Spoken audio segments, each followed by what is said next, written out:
Au bout de la rue. Texte pour les enfants de 0 à 108 ans, par Sabrina Livbardon, illustré par Sophie Desplaces. Scrogneugneux, patati et patata. Je dois me préparer pour aller visiter les commerces du quartier. Mais je les connais déjà, les commerces, et même les commerçants.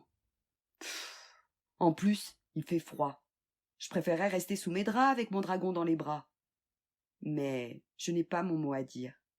Je m'appelle Jules, et je n'ai que 8 ans. Jules! Là, c'est ma maman qui crie presque tout le temps, parce que je lui fais perdre son temps, soi-disant. Mais je vais y aller à leur découverte des métiers, et même en souriant. Enfin, peut-être. Main dans la main avec maman, après avoir enfilé souliers, manteau, bonnet et gants, me voilà fin prêt à affronter le vent et les gens. Arrivé devant chez le pâtissier, je viens de comprendre qu'il s'agit d'un atelier, et je me mets à rêver. Si à mon tour je pouvais réaliser cette immense pièce montée qui orne la vitrine. C'est la bonne dame qui m'accueille et me sourit dès mon entrée. Affublée d'un beau tablier, elle me tend le mien et m'aide à me préparer. Lavage de mains obligatoire, puis un truc machin pour me coiffer. On commence immédiatement à mesurer, quantifier, multiplier, pour verser farine, œufs, sucre, beurre, levure dans un saladier et tout mélanger. La pâte est fin prête à être étalée. Une fois les pommes coupées, précautionneusement déposées, le tout est sucré puis enfourné. Une demi-heure plus tard, après avoir nettoyé la vaisselle, le plan de travail, les différents ustensiles et tout rangé, la pâtissière sort du four mon goûter. Quelle déception! Que m'étais-je imaginé? Me voilà devant une tarte toute raplapla, noircie par-ci par-là. Dégoûtée, je sors du magasin pour me rendre chez le voisin, avec cet air certain que je ne serais pas marchand de petits pains. Alors nous nous rendons directement chez le maraîcher. La boutique n'a rien d'exceptionnel, mais juste derrière se trouve un gigantesque jardin. C'est là que poussent les fameux 5 fruits et légumes dont on nous rebat les oreilles. C'est avec passion que les grandes personnes discutent de la culture des épinards. Berk! Des courges, poireaux, navets, diverses variétés de choux qui améliorent les soupes. Ah, Berk! Et de ces vieux légumes oubliés qui reviennent à la mode, comme les topinambours ou les panais.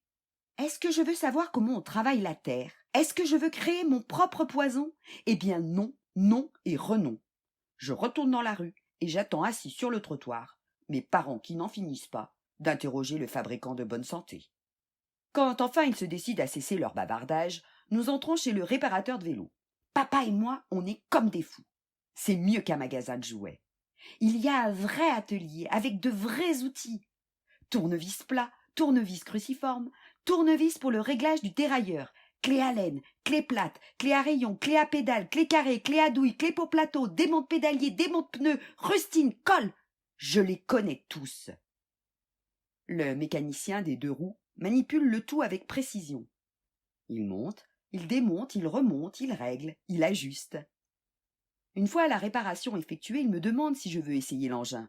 Dans ma tête, je me suis imaginé 1000 fois gravissant l'école, arrivant premier d'un sprint épatant, virevoltant, souriant. Mais en vrai, je ne sais pas faire du vélo. Alors, si pour réparer il faut savoir chatouiller la pédale, c'est pas demain la veille que je deviendrai horloger de bicyclette. Je sors la mine boudeuse, quand tout à coup, je vois un gros et grand camion rouge, avec sa gigantesque échelle. Exceptionnel! Nous les enfants, on a le droit d'y grimper. C'est génial! De tout en haut, tu vois toute la ville et ses ruelles, les canaux, avec les bateaux, l'école, la bibliothèque, les maisons de briques et même le chien du voisin. Ah tiens! Je vois une boutique. De loin, elle a l'air rustique, pas très esthétique. Un bras archaïque. Tant pis, messieurs les pompiers, je ne suis pas chic. Mais vite, je veux lui rendre visite. Maman est catégorique. Non, c'est tout poussiéreux. Papa est sceptique. Tu crois qu'on peut? Je réplique. Moi, je trouve ça magique. On passe la porte, et c'est merveilleux.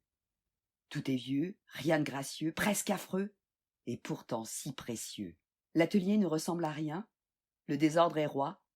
Pourtant, les violons, les violoncelles, les mandolines, les guitares s'amoncellent. Les instruments brillent de 1000 feux dans mes yeux. Sur le mur, on peut lire « Luthier de père en fils depuis 1866 ». L'artisan nous accueille. Il ne dit pas un mot. Il prend un instrument, le caresse avec tendresse, le serre contre son corps, vérifie les accords et fait résonner les cordes. Il fabrique des sons. Au plus profond de moi, Je sais que je veux devenir docteur des instruments de musique. Devenir luthier.